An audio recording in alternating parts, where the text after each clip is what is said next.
In the misty twilight of St. Mary Mead, a stranger arrives at the vicar's door, only to vanish like smoke in the night, sparking a web of secrets that even the sharpest eyes might miss. Welcome to the story of Miss Marple and the vicar's vanishing guest. Grab a cup of tea, take a seat, and let the mystery unfold. If you're hooked already, hit that subscribe button. Your support means the world to us. Chapter 1. The arrival at the vicarage. The village of St. Mary Mead lay nestled in the English countryside, a place where time seemed to slow down and everyone knew everyone's business, or so they thought. It was a crisp autumn evening when the Reverend Leonard Clement first spotted the stranger trudging up the winding path to his vicarage. The man was tall, with a weathered face hidden partly under a wide-brimmed hat, carrying a small leather suitcase that looked as if it had seen better days. His coat was threadbare, and his steps were hesitant, like someone fleeing from shadows only he could see. Leonard, a kind-hearted soul in his mid-50s, with a gentle smile and wire-rimmed glasses, opened the door before the knock even came. "Good evening, sir," he said warmly. "You look like you've travelled far. Come in, come in. The fire's lit, and my wife Griselda has just put the kettle on."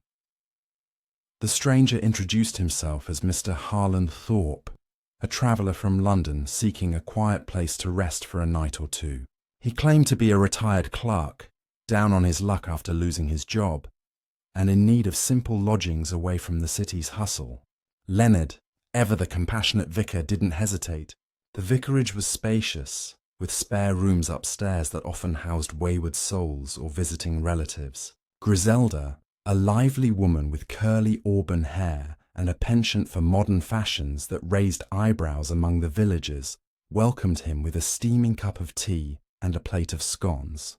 "Make yourself at home, Mr. Thorpe," she said cheerfully. "We're not fancy here, but we're friendly. Dinner's in an hour, roast chicken and potatoes, nothing special." As the evening unfolded, the Clements learned a bit more about their guest. Harlan spoke in a low, measured voice, sharing stories of his life in the city. Long hours at a dusty office, a wife who had passed away years ago, and no children to speak of. He seemed grateful for the hospitality, but there was an odd tension in his eyes, a flicker of unease whenever the conversation turned to his reasons for coming to St. Mary Mead. "Just needed a change of scenery," he muttered, staring into the fire. Leonard nodded understandingly, quoting a Bible verse about welcoming strangers, while Griselda chatted about village gossip to lighten the mood. The latest scandal involving the baker's wife and a mysterious delivery boy. Down the lane lived Miss Jane Marple, an elderly spinster with a keen mind hidden behind her knitting needles and a facade of harmless curiosity. She wasn't at the vicarage that night, but word travelled fast in St. Mary Mead. By morning, her maid would surely mention the stranger's arrival over breakfast. Miss Marple, with her fluffy white hair and sharp blue eyes, had a way of noticing things others missed. She often sat by her window, observing the comings and goings, piecing together puzzles from the smallest clues. Little did anyone know, this vanishing guest would soon draw her into one of her most intriguing cases yet. As night fell, Harlan retired to the guest room upstairs, a cosy space with a four-poster bed and a view of the churchyard. The Clements bid him good night, locking the doors as usual. The vicarage was old, creaky, with hidden nooks and a back door that sometimes stuck, but it felt safe in this peaceful village, or so they believed. Harlan unpacked his suitcase quietly, placing a few items on the dresser: a silver pocket watch, a faded photograph of a woman, and a small envelope sealed with wax. He glanced out the window at the moonlit garden, his face pale, as if expecting something, or someone, to appear from the darkness. The next morning dawned bright and clear, with birds chirping in the hedgerows. Griselda rose early to prepare breakfast, humming a tune as she fried eggs and bacon. Leonard, after his morning prayers, knocked gently on the guest room door. No answer. He knocked again, louder this time. Still silence. Pushing the door open, he found the room empty. The bed neatly made, the suitcase gone, and no sign of Harlan Thorpe. The window was latched from inside. The door hadn't been forced. It was as if the man had simply evaporated into thin air. Panic set in quickly. Leonard searched the house top to bottom, calling out Harlan's name. Griselda checked the garden, the shed, even the church next door. Nothing. The villagers were alerted, and soon a small search party formed. The local constable, a few farmers, and curious neighbours. Whispers spread. Was it foul play? A ghost? Or something more sinister? Miss Marple, hearing the news from her window perch, set down her knitting with a thoughtful hum. Vanished, you say? How very interesting, she murmured to herself. In the hours that followed, clues began to emerge. On the dresser, overlooked at first, was that sealed envelope, addressed to no one. Inside, a cryptic note. The shadows catch up eventually. Forgive me. The silver watch was still there. Its hands stopped at midnight. The photograph showed a younger Harlan, with a woman who bore a striking resemblance to someone in the village. But who? Leonard puzzled over it, his faith shaken by the mystery. Griselda, practical as ever, suggested calling the police from the nearby town. As the day wore on, Miss Marple paid a visit to the vicarage under the pretense of bringing scones. She listened attentively to the Clements' account, her eyes darting around the room. "Tell me, dear vicar," she said softly, "did Mr. Thorpe mention any enemies? Or perhaps a connection to St. Mary Mead from his past?" Leonard shook his head, but Griselda recalled a fleeting comment about an old friend in the area. Miss Marple nodded, filing it away. She examined the guest room subtly, noting the undisturbed dust on the windowsill, the faint scuff on the floorboard near the bed. By evening, the village buzzed with theories. Some said Harlan was a runaway criminal, others a victim of robbery. The constable scratched his head, admitting it was beyond his expertise. Miss Marple, back home with her tea, began to knit a pattern that mirrored the twisting plot in her mind. She knew human nature all too well. Greed, fear, hidden loves. This vanishing was no accident. It was a thread in a larger tapestry. As the sun set on that fateful day, the vicarage felt a bit colder. The empty guest room a silent reminder of the enigma. Little did the Clements know, this was just the beginning. Secrets buried in St. Mary Mead were about to surface, and Miss Marple's unassuming wisdom would be the key to unravelling them. Stay tuned for what comes next in this tale of disappearance and deception. Chapter 2. Whispers in the Village. The sun hung low over St. Mary Mead, casting long shadows across the cobblestone lanes as the village buzzed with speculation. By midday, news of Harlan Thorpe's disappearance had spread like wildfire, from the butcher's shop to the post office. In the cosy tea room, Mrs. Price, the baker's wife, leaned over her cup of Earl Grey, her voice a conspiratorial whisper. "I heard he was running from the law," she told a cluster of wide-eyed women. Why else would a man vanish without a word? Across the room, old Mr. Hayworth, a retired gardener with a penchant for tall tales, swore he'd seen a shadowy figure near the vicarage at midnight. The village was alive with theories, each more outlandish than the last, but no one had answers. Miss Marple, meanwhile, sat in her neat parlour, her knitting needles clicking rhythmically as she sipped her tea. Her maid, Lily, a young woman with a knack for picking up gossip, bustled in with a tray of biscuits.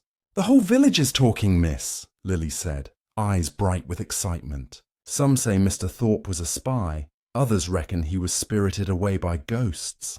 Miss Marple smiled faintly, her mind already sifting through the chatter. She knew gossip was like a river, muddy, but with grains of truth hidden in the current. She asked Lily to repeat every detail, no matter how small, particularly about Harlan's brief stay. Lily mentioned a rumour from the postman.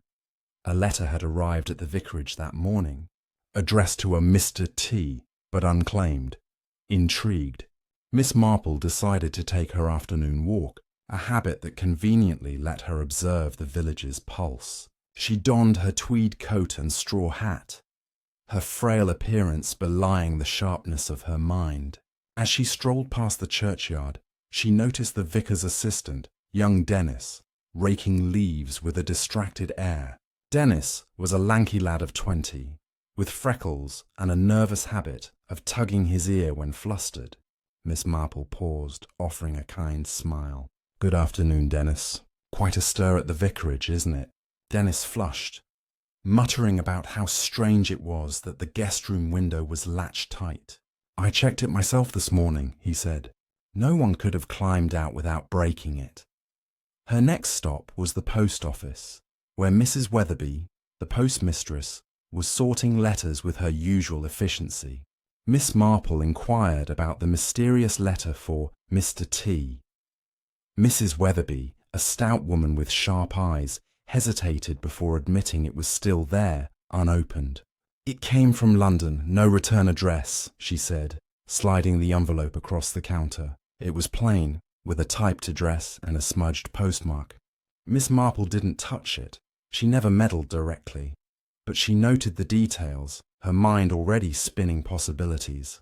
Could it be a clue to Harlan's sudden exit, or a red herring? As she continued her walk, Miss Marple passed the village pub, the Red Lion, where a group of farmhands debated loudly over pints. One, a burly man named Tom, claimed he'd seen a stranger matching Harlan's description at the train station the previous week, arguing with a woman in a red scarf. "She looked proper upset," Tom said, draining his glass. Miss Marple lingered just out of sight, her ears catching every word. A woman in a red scarf. It rang a bell. Mrs. Clara Henshaw, a widow who lived on the edge of the village, was known for her scarlet scarves. Clara was quiet, rarely seen in village circles, but Miss Marple recalled her attending church sporadically, always sitting alone. Back at her cottage, Miss Marple settled into her armchair, her knitting a pretext for deep thought. The pieces were scattered: a missing guest, a cryptic note, a stopped watch, a photograph, an unclaimed letter, and now a possible sighting with a woman in a red scarf. She considered visiting Clara Henshaw, but decided to wait. Rushing in could scare off the truth. Instead, she sent a note to the vicarage, asking Leonard to keep the envelope and photograph safe. "One never knows what might matter," she wrote in her neat script. As dusk settled, the village grew quiet, but tension hung in the air. At the vicarage, Griselda found herself double-checking the locks, unnerved by the empty guest room. Leonard, meanwhile, pored over parish records, wondering if Harlan's mention of an old friend held a clue. Across the lane, Miss Marple gazed out her window, the church steeple a dark silhouette against the fading light. She sensed this mystery ran deeper than a simple runaway guest. Someone in St. Mary Mead knew more than they were letting on, and she was determined to find out who.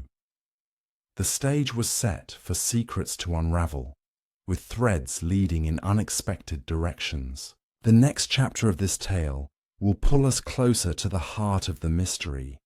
Stay tuned for what lies beneath the village's calm surface. Chapter 3. The Widow's Secret. The morning mist clung to St. Mary Mead, shrouding the village in a ghostly veil as Miss Marple set out toward the outskirts, where Clara Henshaw's cottage stood alone among tangled rose bushes. Clara, a widow in her late 40s, was a figure of quiet mystery in the village. Her small stone house, with ivy creeping up its walls, seemed to hold secrets as tightly as its owner did. Miss Marple, clutching a basket of apples as a neighbourly excuse, knocked gently on the door. Her goal wasn't to pry, at least not overtly, but to observe, to listen, to let Clara's own words weave the next thread in this curious tapestry.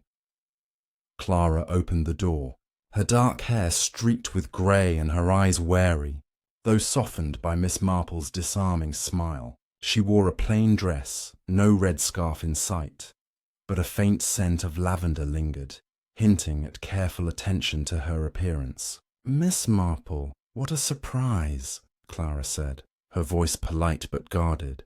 "Do come in." The parlour was modest, with faded wallpaper and a single photograph on the mantel.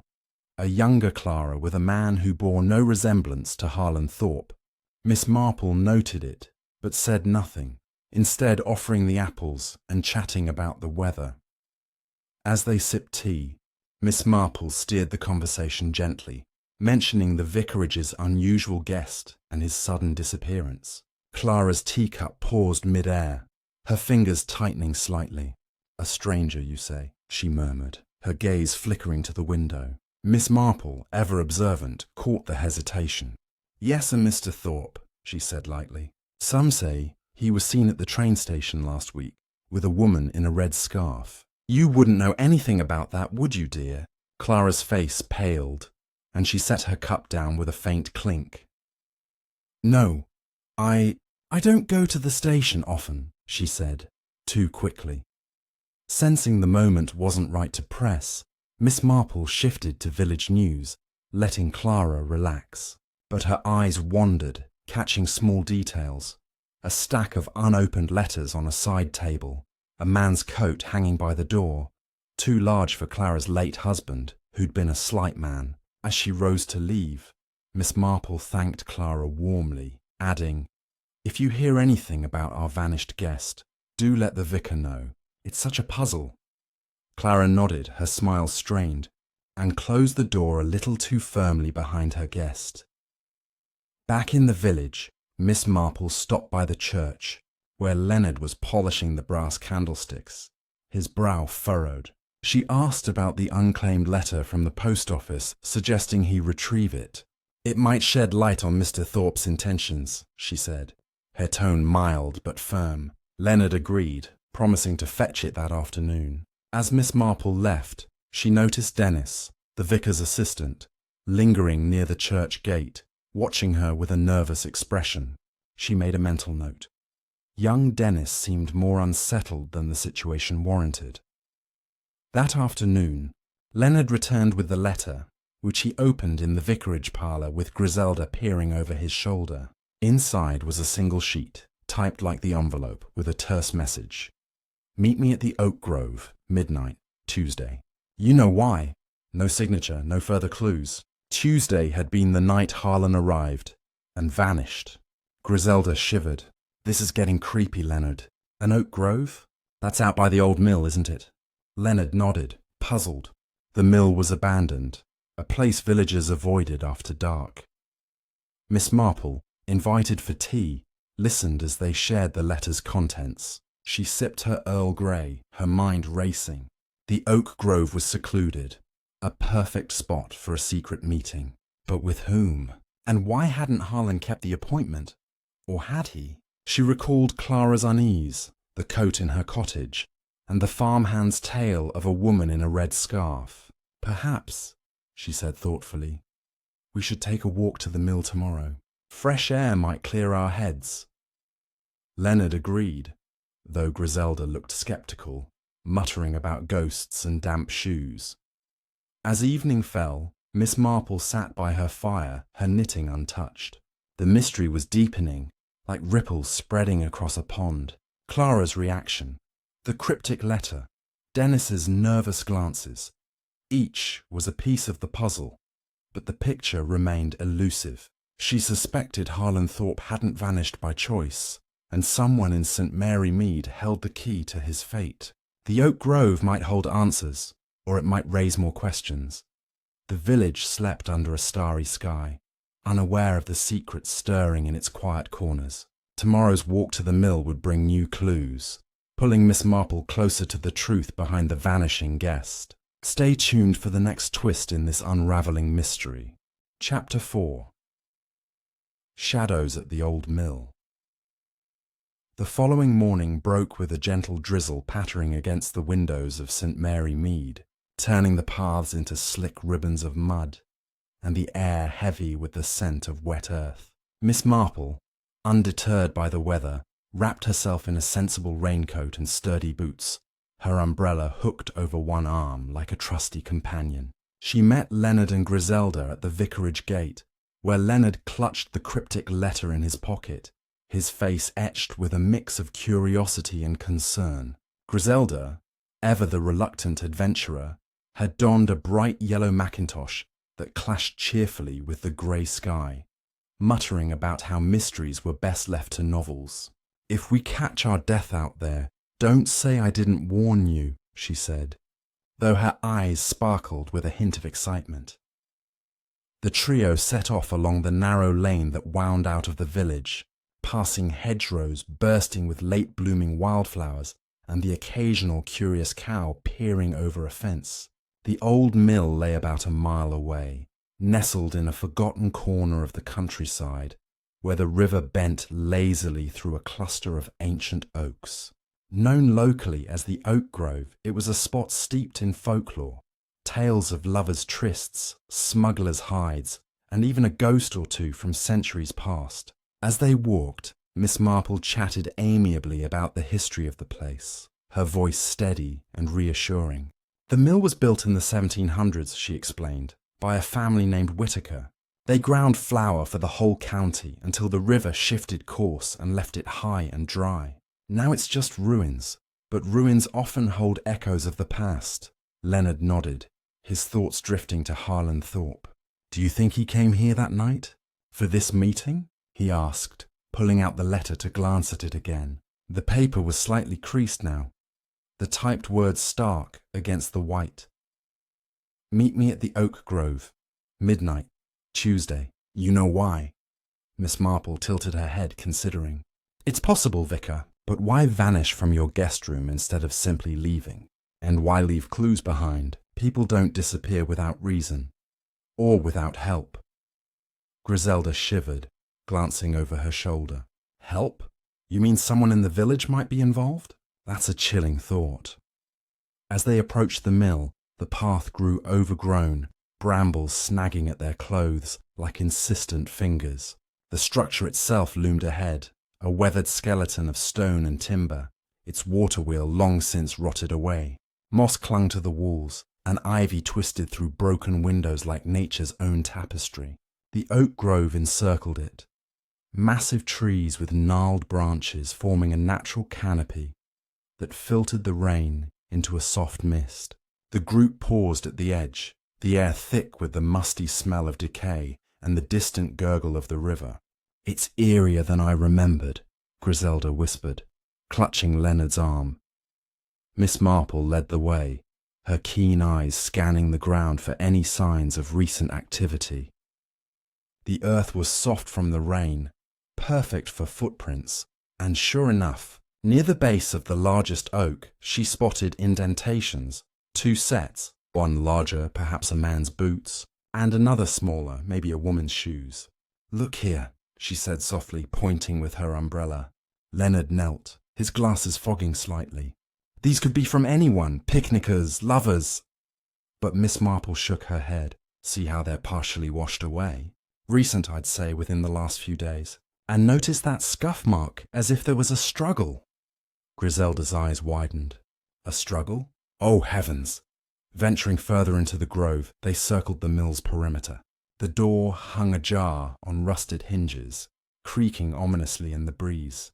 Inside, the floor was littered with debris, fallen beams, old sacks, and shards of glass crunching underfoot. Dust motes danced in the faint light filtering through cracks in the roof. Miss Marple moved carefully, her gaze darting to every corner. In one shadowy alcove, she found a discarded cigarette butt, its end charred but not weathered. "Someone was here, smoking, nervously perhaps," she murmured. Leonard picked it up gingerly. "Harlan didn't smoke, at least not that I noticed." Griselda, poking around a pile of rubble, let out a small gasp. "What's this?" She held up a scrap of fabric, red and silky, a piece torn from a scarf. The discovery sent a ripple of tension through the group. Miss Marple examined it closely, her fingers tracing the frayed edges. "Silk, good quality, and that colour, scarlet. Reminds me of Mrs. Henshaw's fondness for red scarves." Leonard frowned. "Clara, but why would she be here?" Miss Marple didn't answer directly, instead tucking the scrap into her pocket. "We mustn't jump to conclusions, but it's a thread worth following." As they explored deeper, The mill's upper level beckoned via a rickety staircase. Leonard insisted on going first, testing each step. Upstairs, the floorboards groaned under their weight, and through a broken window, they had a view of the grove below. From this vantage, Griselda spotted something glinting in the underbrush outside, a small object half buried in the mud.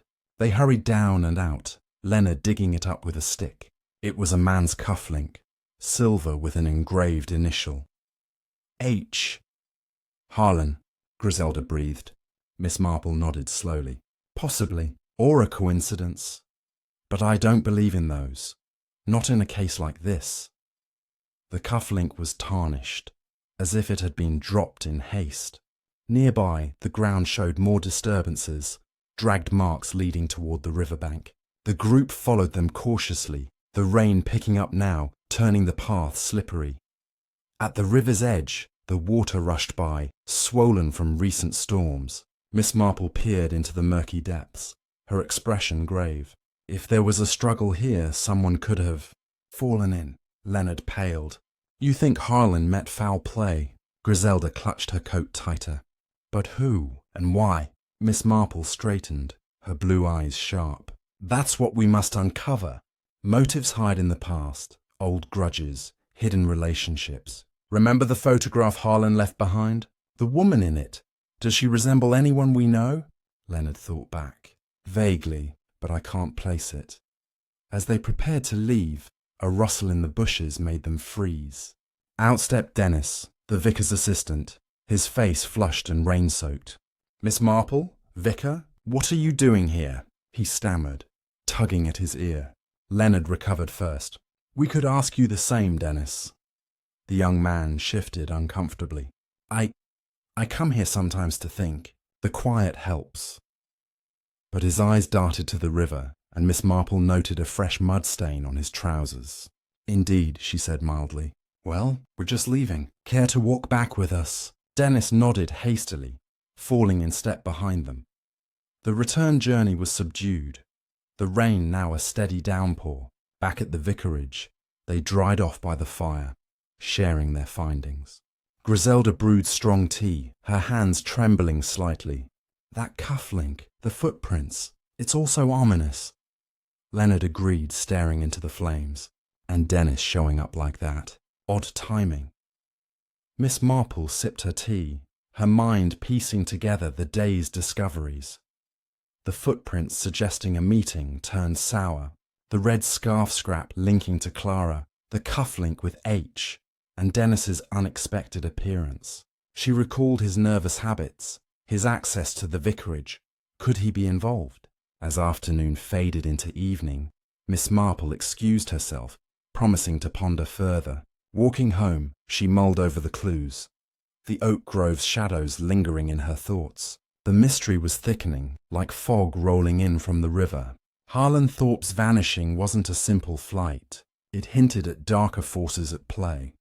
Betrayal, perhaps, or desperation. And with Dennis's sudden presence, a new suspect emerged. What secrets did the young assistant hide?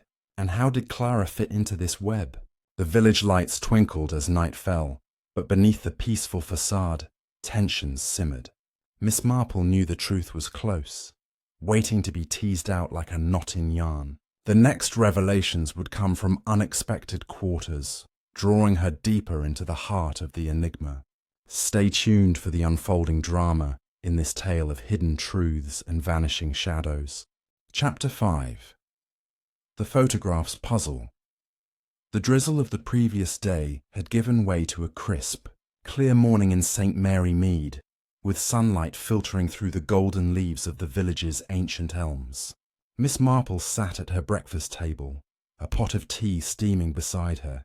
As she studied the photograph Leonard had lent her from Harlan Thorpe's guest room, the faded image showed a younger Harlan, his arm around a woman with a bright smile and dark hair swept into a stylish bun. The resemblance to someone in the village nagged at her, like a tune she couldn't quite place. She turned the photograph over, noting a faint inscription in pencil. Brighton, 1905. 20 years ago. Long enough for lives to change, for secrets to bury themselves deep. Miss Marple sipped her tea, her mind weaving threads of memory and suspicion. Today, she resolved to follow the trail of that photograph and the elusive woman in the red scarf. After breakfast, she tucked the photograph into her handbag and set off for the vicarage, where Leonard and Griselda were still shaken from their trip to the old mill. The vicarage parlour was warm, with a fire crackling in the hearth, and Griselda was arranging a vase of late roses, her usual cheer subdued. "Miss Marple, you're a sight for sore eyes," she said, brushing her hands on her apron. "This whole business has me jumping at shadows." Leonard, seated at his desk, looked up from a stack of parish papers, his glasses slipping down his nose. "I keep thinking about that cufflink," he said. "And Dennis. His story about the mill doesn't quite add up." Miss Marple nodded, settling into an armchair. "Let's have another look at that photograph, Vicar. Sometimes the past speaks louder than the present." Leonard handed it over, and Miss Marple held it to the light, her sharp eyes tracing every detail. The woman's face was striking. High cheekbones, a spark of mischief in her eyes. "Does she remind you of anyone?" Miss Marple asked, passing it to Griselda. Griselda squinted, then gasped softly. "It's faint, but could it be Clara Henshaw? Younger, of course, but the eyes, the shape of her face." Leonard leaned over, frowning. "Clara, but she's lived here for years, a widow since her husband died in '08. Could she have known Harlan back then?" Miss Marple's lips curved slightly. "People carry their pasts like luggage, Vicar. Some bags stay locked, but they're never truly empty." Determined to pursue this lead, Miss Marple suggested they visit Clara again, this time with the photograph. Griselda hesitated. "Won't she think we're accusing her of something?" Miss Marple's eyes twinkled.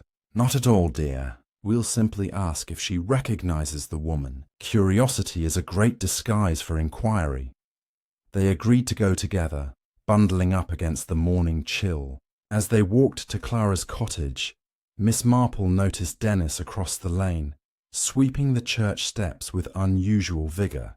His head jerked up as they passed, and he quickly looked away. "That boy's nerves are tighter than a violin string," Miss Marple murmured to herself. At Clara's cottage, the roses were damp with dew, and the air carried a faint whiff of wood smoke. Clara answered the door, her expression guarded but polite. She invited them in, offering tea, which Miss Marple accepted to keep the mood light. The parlour was unchanged from her last visit, except for one detail. The stack of letters on the side table was gone, replaced by a single knitting basket. Miss Marple's gaze lingered there, but she said nothing, instead pulling out the photograph. "Mrs. Henshaw, we found this among Mr. Thorpe's things," she said gently.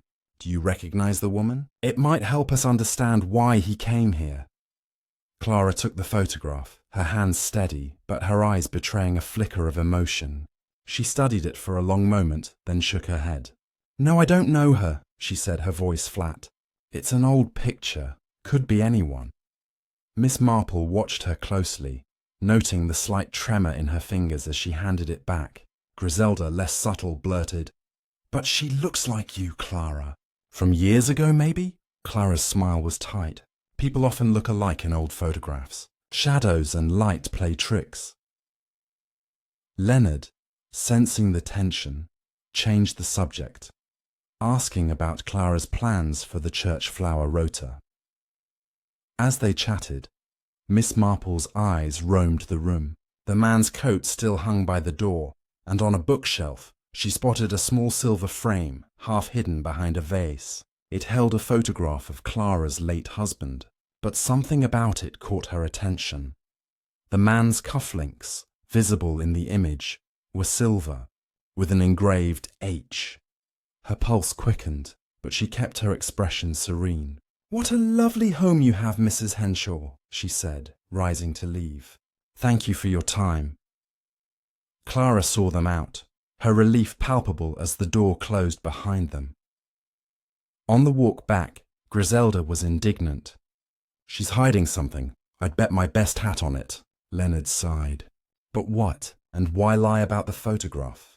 Miss Marple, lost in thought, said little until they reached the vicarage. There, she asked to see the cufflink from the mill again. Leonard fetched it, and she held it beside the photograph in her mind's eye. The H matched perfectly. These belonged to someone with the initial H, she said.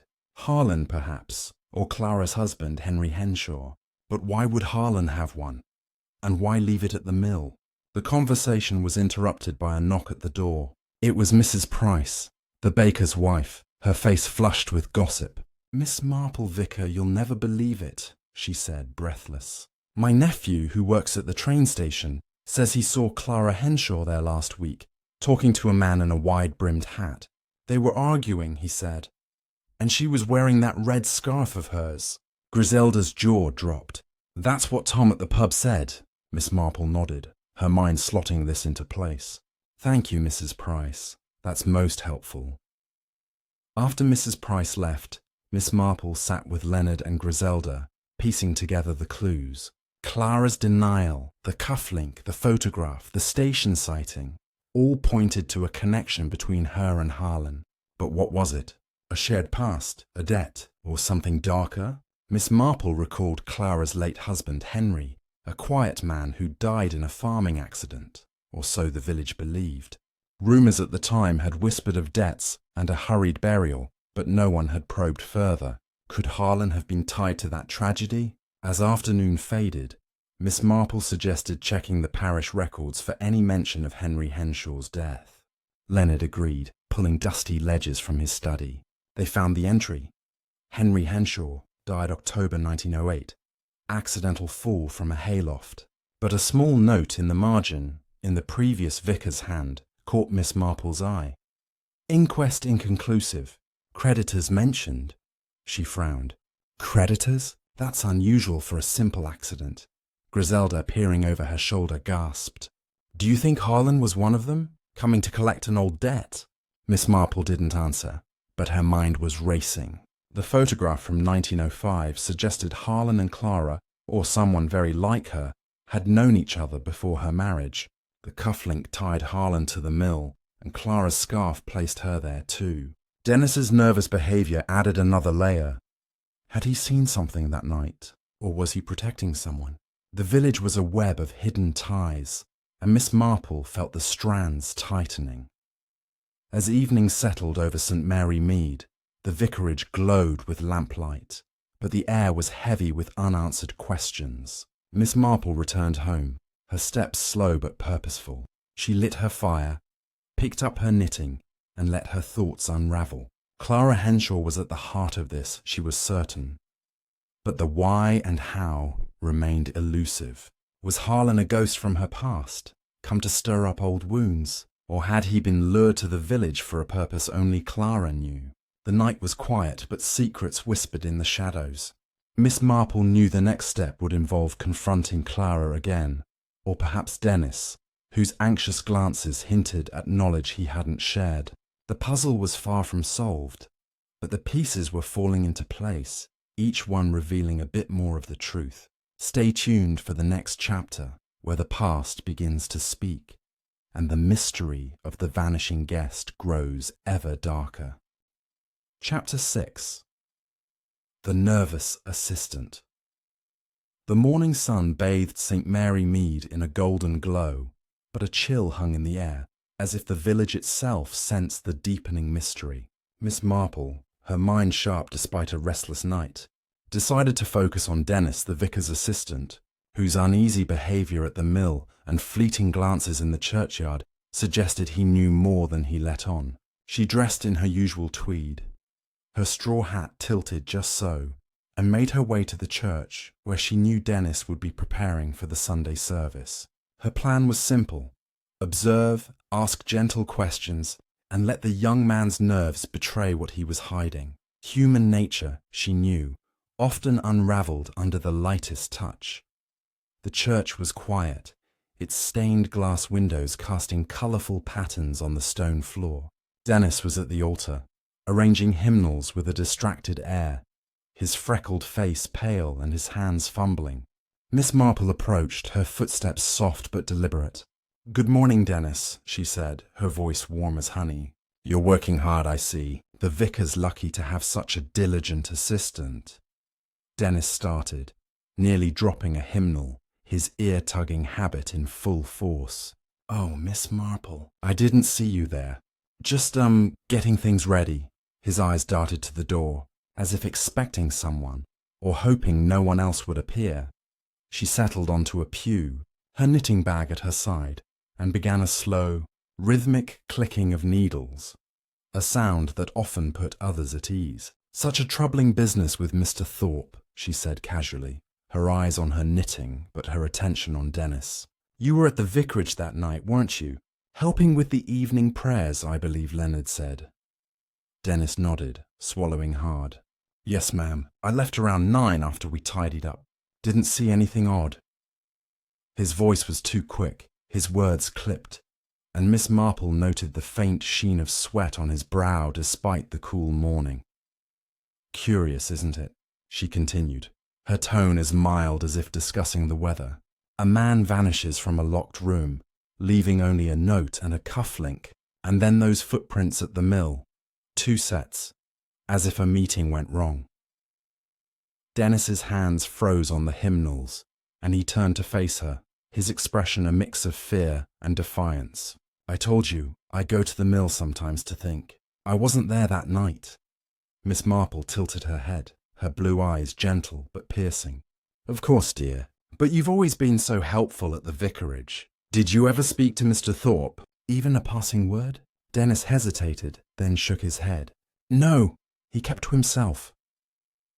Sensing his walls rising, Miss Marple changed tack, mentioning the village's upcoming harvest festival to lighten the mood. But as they chatted, she watched his movements, noting a small rip in his coat sleeve, fresh, with threads still frayed. It reminded her of the brambles at the mill, sharp enough to snag fabric. She filed this away, her mind turning to the cufflink and the red scarf scrap.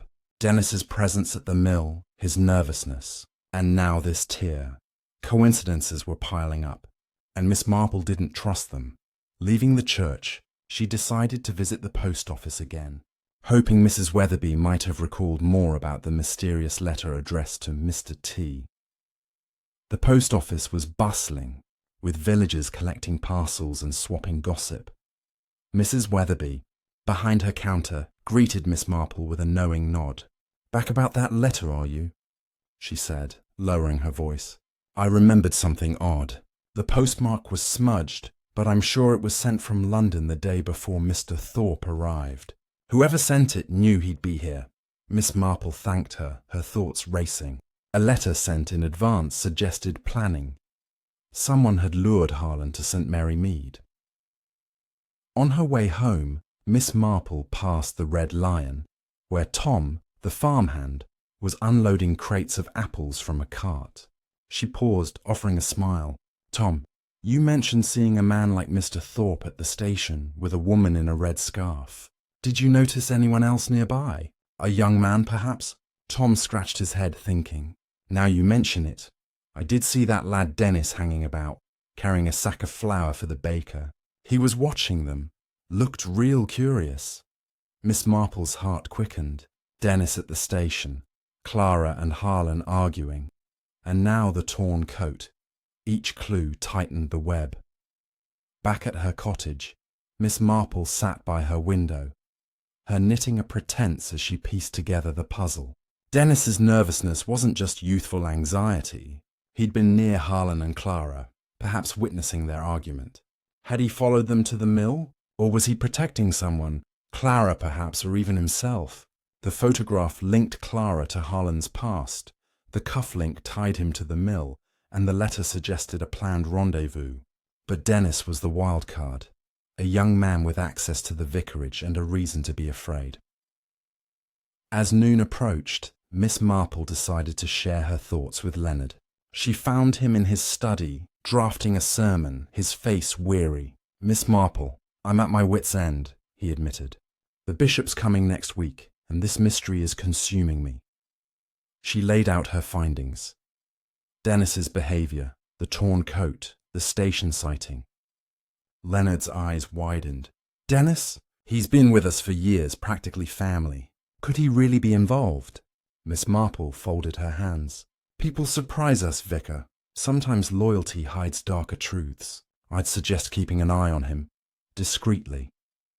That afternoon, the village buzzed with preparations for the harvest festival, but Miss Marple's mind was elsewhere. She recalled a story from her youth.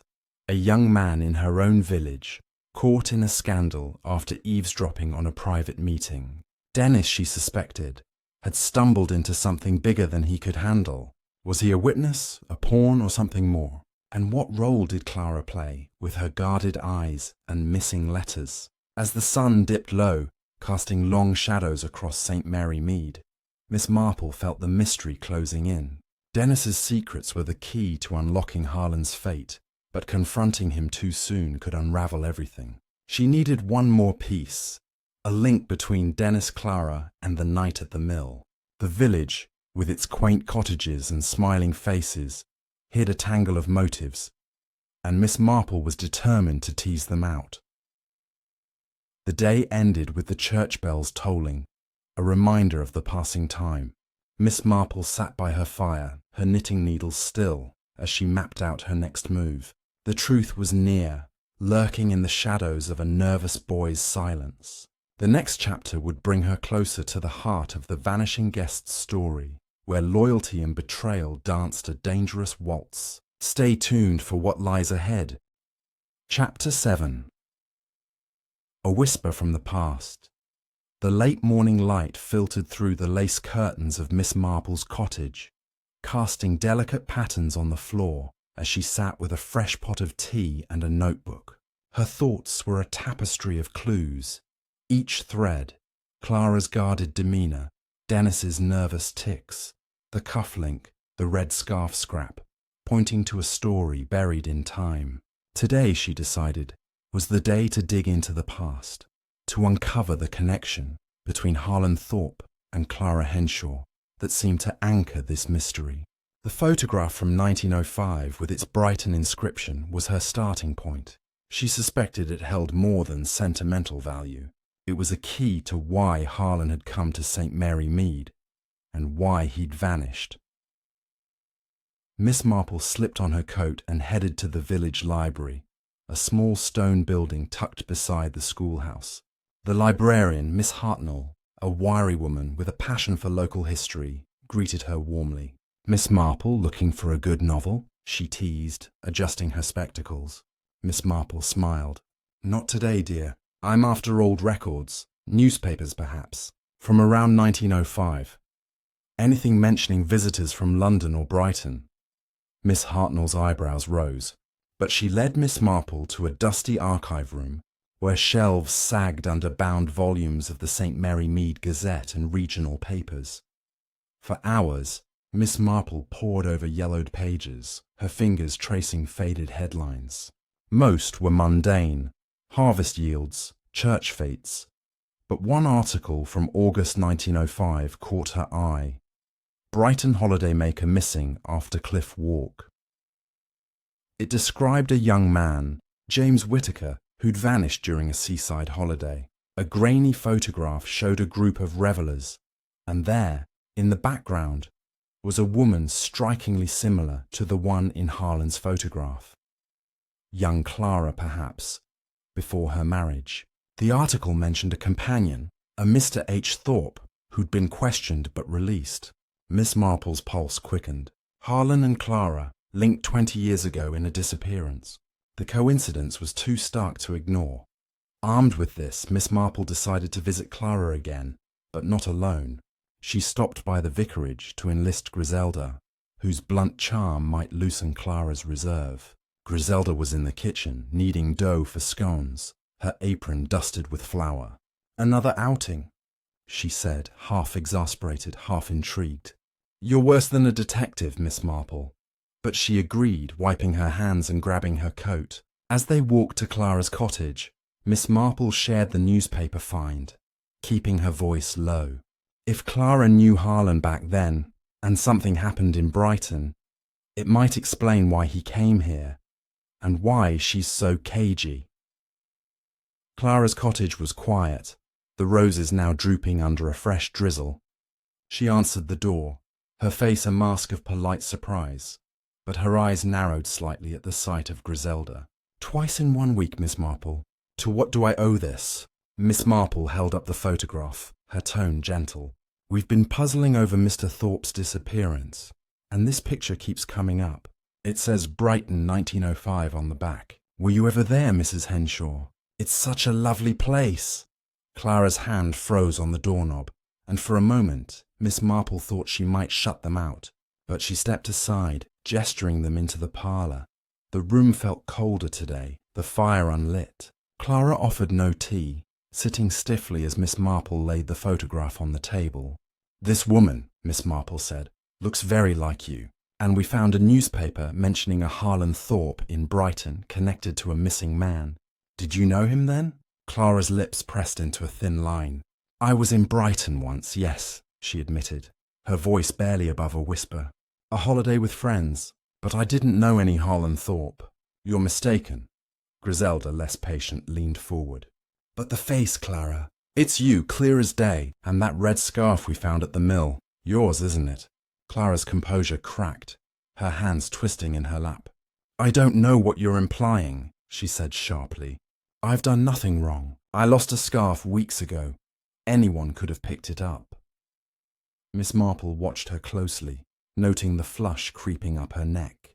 "Of course," she said soothingly. "But if you remembered anything about Harlan, it might help us find him." Clara stood abruptly. "I've nothing more to say. Please leave." Her voice trembled, not with anger, but with something deeper, fear, perhaps, or guilt. Outside, Griselda fumed. "She's lying through her teeth. She knew him. I'd stake my life on it." Miss Marple nodded, her mind elsewhere. Clara's reaction confirmed a connection, but it was the Brighton link that intrigued her. James Whittaker's disappearance, Harlan's involvement, Clara's presence. Something had happened there, something that followed them to St. Mary Mead. Back at her cottage, Miss Marple dug into her own memories, recalling village gossip from when Clara first arrived as Henry Henshaw's bride in 1906. There'd been whispers of a rushed wedding, of Clara leaving a troubled past behind. Could that past involve Harlan and a missing man? Later that day, Miss Marple visited the Red Lion, where Tom was polishing glasses behind the bar. She inquired casually about Clara's early years in the village. Tom, always eager to chat, leaned in. "My old mum used to say Clara came here to escape something. Said she was jittery, always looking over her shoulder. Henry was smitten, though. Married her quick, debts and all." Debts again, Miss Marple thought, remembering the parish record about Henry's death. Had Harlan been a creditor, or something more personal? As evening fell, Miss Marple sat with Leonard at the vicarage, sharing her findings. Leonard rubbed his temples. "Brighton 1905, Clara and Harlan. It's like a novel, but I can't make sense of it." Miss Marple folded her hands. "Think of it as a knot, Vicar. Each tug reveals a bit more. Clara's afraid, and Dennis is hiding something too. We need to know what happened that night at the mill, and why Harlan never made it to his meeting." She paused, her eyes distant. Or perhaps he did, and someone ensured he wouldn't leave. The village was settling into twilight, lamps glowing in cottage windows. Miss Marple felt the mystery tightening, each clue a step closer to the truth.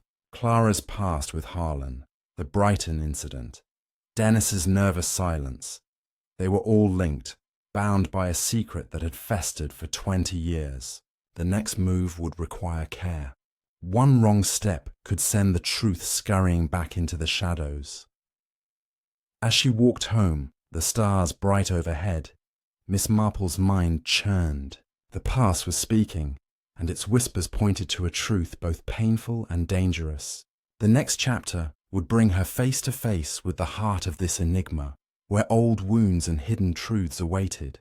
Stay tuned for the unravelling of St. Mary Mead's darkest secrets. Chapter 8. The Tangled Web.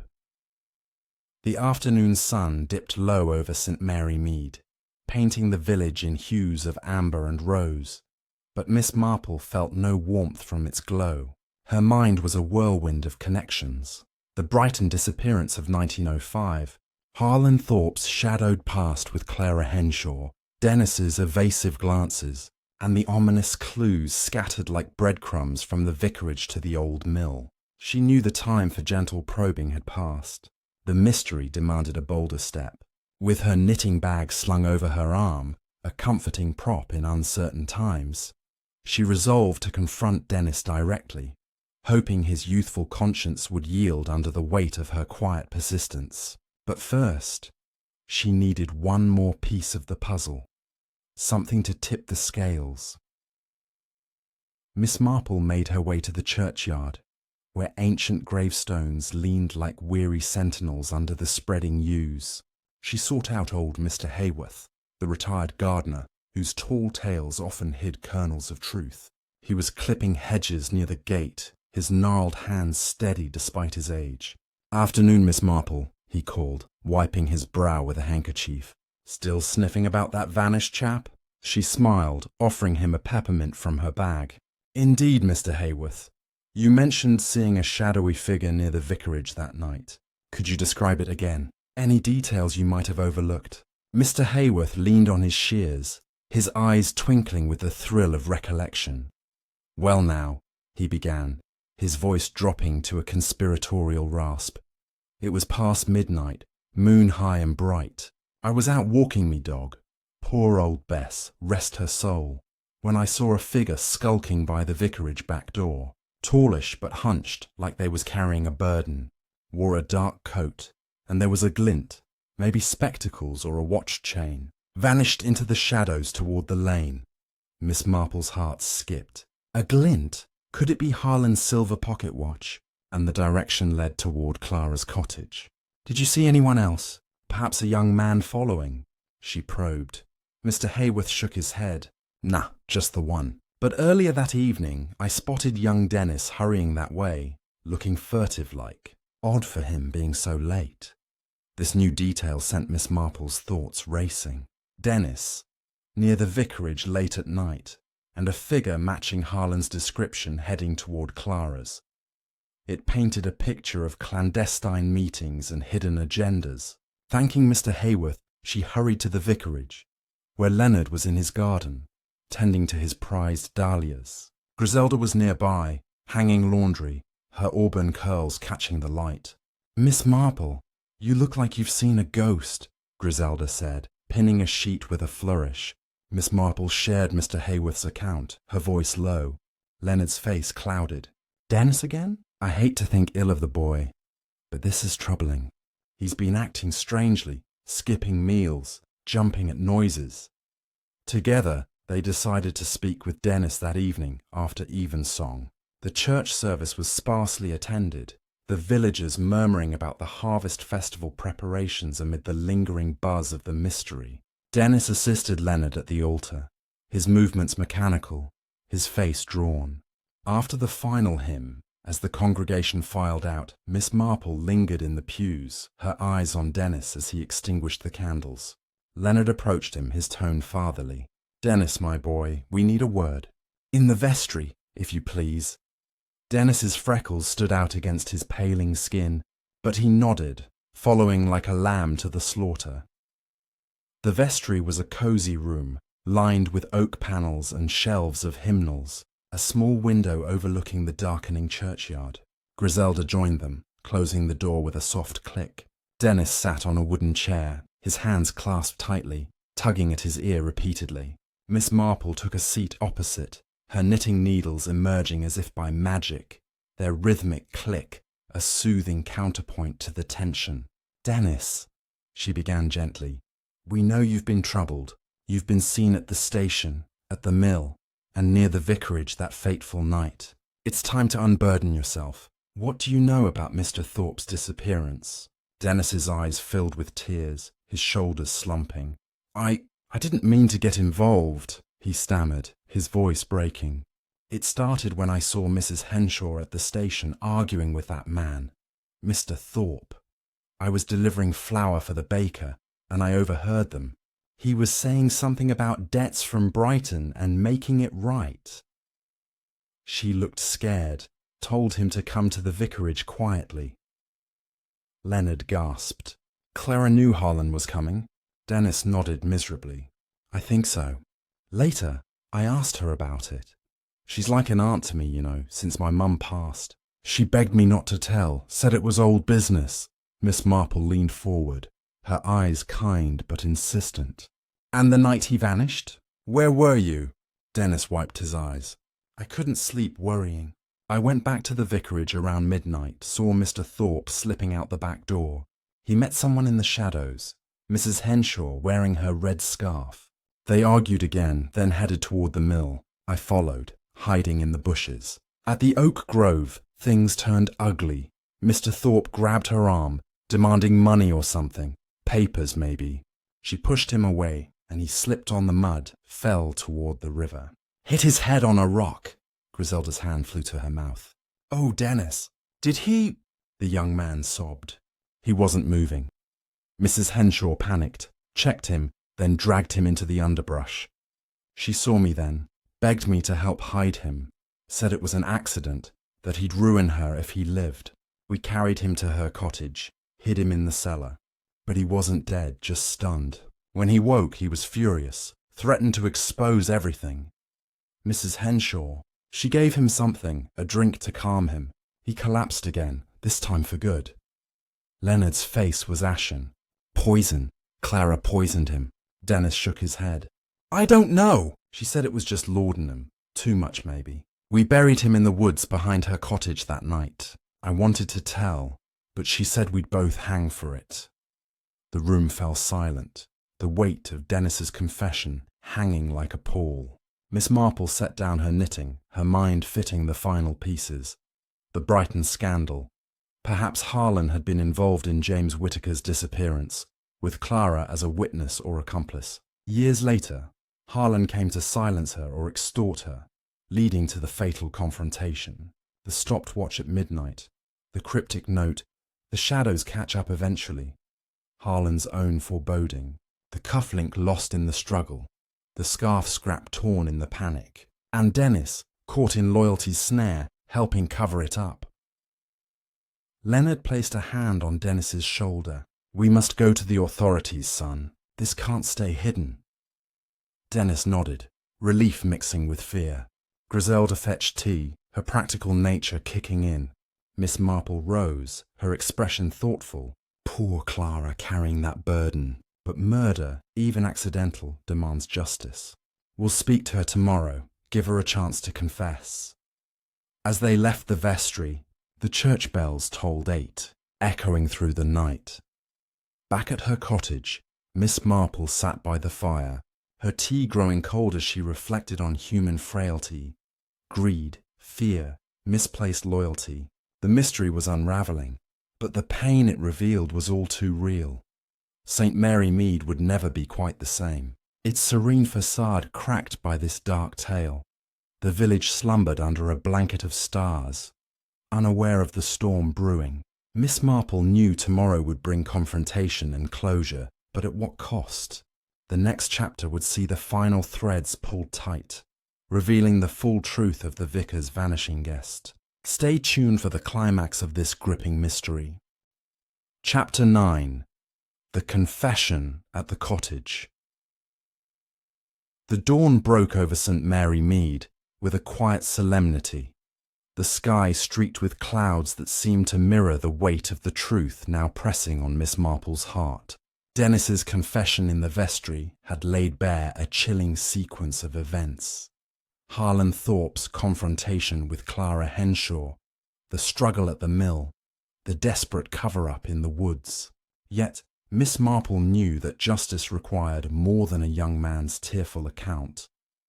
It demanded Clara's own words, her admission of what had driven her to such extremes. With her knitting bag tucked under her arm, a shield of normalcy, Miss Marple set out for Clara's cottage, accompanied by Leonard and Griselda, who walked in sombre silence, their usual chatter subdued by the gravity of the moment. The village was stirring. with early risers fetching milk or tending gardens, oblivious to the drama unfolding. Clara's cottage stood as it always had, its stone walls draped in ivy, the roses now wilted under the autumn chill. Miss Marple knocked softly, her heart heavy but resolute. Clara opened the door, her face pale, her eyes red-rimmed as if she hadn't slept. The absence of her usual red scarf was stark, a silent acknowledgement of the evidence against her. "Miss Marple, Vicar, Griselda," she said, her voice brittle. "I suppose you're here about him." She stepped aside, inviting them in without protest, as if she'd been expecting this moment. The parlour was dim, the curtains half drawn, casting shadows across the familiar furniture. Clara gestured to the chairs but didn't offer tea, her hands twisting together as she sat on the edge of the sofa. Miss Marple took the lead, her tone gentle but firm, like a teacher coaxing a reluctant pupil. "Mrs. Henshaw, we've spoken to Dennis. He told us what happened at the mill and afterward. We know Harlan Thorpe came to you, and we know about Brighton, 1905. It's time to tell the truth, for your sake, and for justice." Clara's eyes filled with tears, but she didn't look away, her gaze locking onto Miss Marple's with a mix of defiance and resignation. "It was never meant to end like this," Clara began, her voice low and trembling. "Harlan and we were young in Brighton, in love, or so I thought. He was charming, reckless. We ran with a fast crowd. James Whittaker was one of them. That summer, James vanished after a night of drinking. Harlan was there, knew more than he let on, but the police couldn't pin anything on him. I was terrified, cut ties with him, and came to St. Mary Mead to start over. I met Henry, married him, tried to forget." She paused, wiping her eyes. "But Harlan never forgot. He found me years later after Henry died, said I owed him, for keeping quiet about Brighton. For money he claimed James owed him. He hounded me, sent letters, threatened to ruin me." Leonard leaned forward, his face etched with compassion. "Why didn't you tell someone, Clara? We could have helped." Clara laughed bitterly. "Help? The village would have shunned me, a woman with a past like that. When Harlan showed up last week saying he'd come to the vicarage to settle things, I panicked. I met him at the station, begged him to leave. He wouldn't. Said he had papers proving I was involved in James's disappearance. I told him to meet me at the mill, hoping to buy him off. Griselda, her usual bluntness softened, asked, 'What happened there?' Clara's voice dropped to a whisper. We argued. He wanted money, a lot of it. I refused. He grabbed me, tore my scarf. I pushed him, just to get away, and he slipped, hit his head. I thought he was dead. Dennis saw us. He'd followed, worried about me. We dragged Harlan to my cellar, but he woke up, raging. I gave him laudanum more than I meant, to calm him. He collapsed. I didn't mean to kill him, I swear." Her voice broke, and she buried her face in her hands. Miss Marple listened, her knitting needles still, her mind cataloguing every word. The story fit the clues. The footprints, the cufflink, the scarf scrap, the stopped watch marking the moment of chaos. But the laudanum raised questions. Was it truly an accident, or a desperate act to silence a threat? "And the burial?" Miss Marple asked gently. Clara nodded, tears streaming. "Dennis helped me out of loyalty. We buried him in the woods behind the cottage, under the old oak. I told him to keep quiet, said we'd both suffer if it came out. He's a good boy, didn't deserve this." The room fell silent, the weight of Clara's confession settling like dust. Leonard cleared his throat, his voice steady despite his shock. "We must inform the constable, Clara. This can't stay hidden." Clara nodded, her shoulders sagging. "I know, I'm ready to face it. I've carried this guilt too long." Griselda, practical as ever, stood to fetch a shawl for Clara, who was shivering despite the room's warmth. Miss Marple rose, her expression kind but resolute. "You've done the right thing by telling us, Mrs. Henshaw. The truth, however painful, sets things right." As they left the cottage, the constable was summoned, a gruff but fair man from the nearby town. Clara went quietly, her head bowed, while Dennis waited at the vicarage, ready to give his statement. The village buzzed with whispers as news spread. But Miss Marple felt no triumph, only a quiet sorrow for the lives tangled by fear and secrets. Back at her cottage, she sat by the window, watching the village settle into dusk, its tranquility restored but forever changed. The mystery was nearly solved, but one final piece remained, ensuring justice was served with compassion, not vengeance. Clara's fate and Dennis's hung in the balance, and Miss Marple knew her role wasn't over. The next chapter would bring closure to St. Mary Mead, tying up the threads of this dark tale. Stay tuned for the final act of this haunting mystery. Chapter 10. The Truth Unravelled. The morning air in St. Mary Mead was crisp, carrying the scent of fallen leaves as the village awoke to a day that would forever alter its quiet rhythm. Miss Marple sat in her parlour, her knitting untouched, as she prepared to witness the final act of the mystery surrounding Harlan Thorpe's disappearance. Clara Henshaw's confession had laid bare a tragic chain of events, but the full truth, every tangled thread of motive, guilt, and consequence, needed to be brought into the light. Today, the constable would search Clara's cottage and the woods behind it, guided by her and Dennis's statements. Miss Marple, joined by Leonard and Griselda, made their way to the vicarage, where the village's secrets would finally be laid to rest. The constable, Mr. Hargreaves, a sturdy man with a no-nonsense air, arrived at Clara's cottage with 2 officers from the nearby town. Clara stood by her gate, her face pale but composed, her red scarf absent, as if she'd shed the last vestige of her guarded past. Dennis waited nearby, his freckled face drawn, his hands clasped tightly to stop their trembling. The villagers, sensing something momentous, gathered at a distance, their whispers a soft hum against the morning stillness. Miss Marple, Leonard and Griselda stood with the constable, their presence a quiet support for Clara, and a testament to their role in unravelling the truth. Hargreaves began with the cellar, where Clara said she and Dennis had hidden Harlan after the mill. The stone steps descended into a damp, shadowy space, cluttered with old crates and jars of preserves. The officers found signs of disturbance, scuffed dirt, a broken chair, but no body. Clara, her voice steady despite her fear, led them to the woods behind her cottage, to an ancient oak with roots sprawling like gnarled fingers. There, she said, pointing to a patch of earth recently turned, hidden by leaves. The officers dug carefully, their spades biting into the soil, until they uncovered a shallow grave.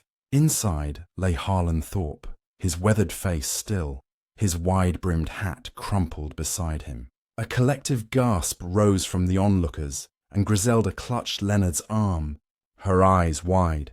The constable's men recovered Harlan's body, noting the bruise on his temple from the fall at the mill and the absence of further wounds. A small vial, empty but smelling faintly of laudanum, was found in his coat pocket, confirming Clara's account of the drugged drink.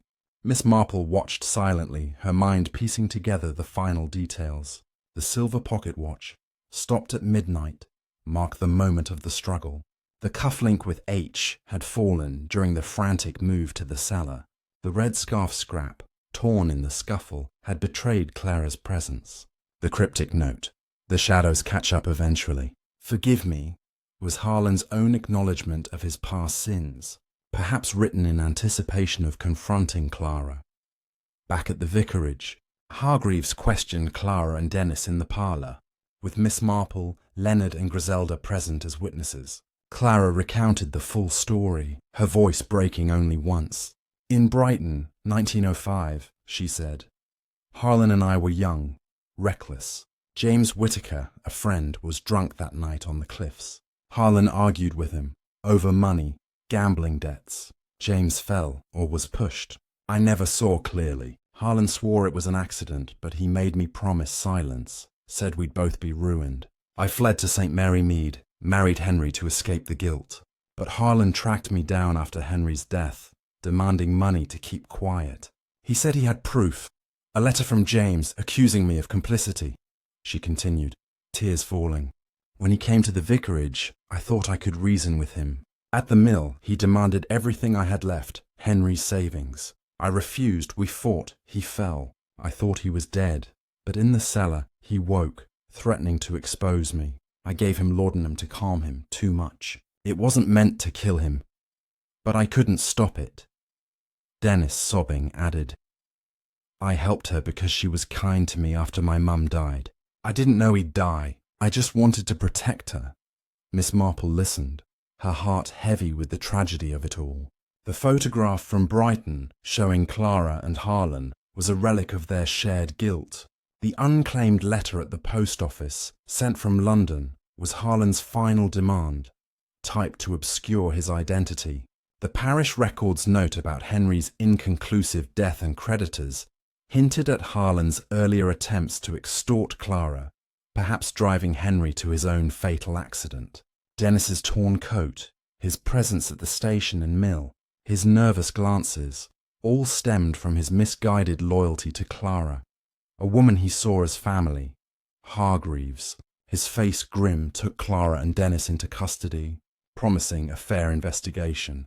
It's manslaughter, likely not murder, he said, but the courts will decide. Clara nodded, her relief at unburdening herself tempered by fear of what lay ahead. Dennis, barely 20, clung to Leonard's promise to speak for his character. The villagers dispersed, their gossip now laced with pity rather than scandal. Miss Marple, Leonard and Griselda returned to the vicarage, where Griselda brewed tea, her hands trembling. It's so sad, she said. Clara, Dennis, Harlan, all trapped by one night 20 years ago. Leonard nodded, his faith shaken but intact. I should have seen Clara's pain, helped her sooner. Miss Marple set down her teacup, her voice soft. We see what people allow us to see, Vicar.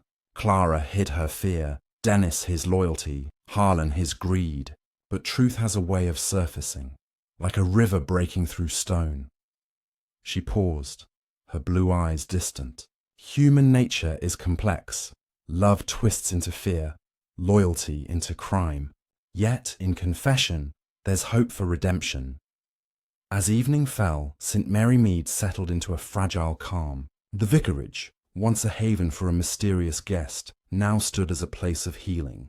Miss Marple walked home under a sky ablaze with stars, her mind at rest but her heart touched by sorrow. The mystery was solved. Harlan Thorpe, a man haunted by his own past, had come to St. Mary Mead to confront Clara, only to meet his end in a moment of panic and miscalculation.